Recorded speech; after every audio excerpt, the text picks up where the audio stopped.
ছেলে যদি আমার বাপ সমতুল্য হয়ে তারপরে যদি বলে চলো তোমার একটা বিয়ে দিয়ে দিই, আমি তো একটা বিয়ে করছি, তুমি একা একা কেন থাকবা, চলো বিয়ে দিয়ে দিই, তো আমি তো ওকে ফাইন চলো। দীর্ঘদিন পর একদম নতুন লোকে সামাজিক যোগাযোগ মাধ্যম ও অনুরাগীদের নজর কেড়েছেন ঢালিউড অভিনেত্রী পরিমণি।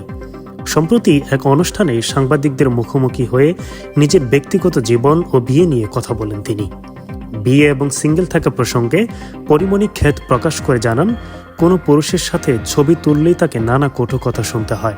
নেটিজেনরা তাকে কোনো পুরুষের সঙ্গেই যেন দেখতে চান না, তাই তিনি আপাতত সিঙ্গেল থাকার সিদ্ধান্ত নিয়েছেন এবং নিজের সন্তানদের নিয়েই সময় কাটাচ্ছেন। ভবিষ্যতে আবার বিয়ের পিঁড়িতে বসবেন কিনা এমন প্রশ্নে তিনি জানান, তার ছেলে বড় হয়ে যদি তাকে একা দেখতে না চায় তবে ছেলের ইচ্ছেকে প্রাধান্য দিয়েই তিনি জীবনের পরবর্তী সিদ্ধান্ত নেবেন। জীবনে 4টি সংসার ভাঙে পরীর। 2021 সালের 17 অক্টোবর অভিনেতা শরীফুল রাজের সাথে সর্বশেষ চতুর্থবারের মতো বিবাহ বন্ধনে আবদ্ধ হন তিনি। তাদের কোলজোড়ে আসে এক পুত্র সন্তান। তবে নানা টানাপোড়েনের মধ্য দিয়ে অবশেষে সেই সংসারটিও ভেঙে যায়। পরিমণির ব্যক্তিগত জীবন, বিভিন্ন প্রভাবশালীদের সঙ্গে সম্পর্কের গুঞ্জন কিংবা নানান বিতর্ক নিয়ে বারবার সমালোচনা হলেও সৌন্দর্য নজর কাড়া লোকে তিনি সবসময় অনন্য।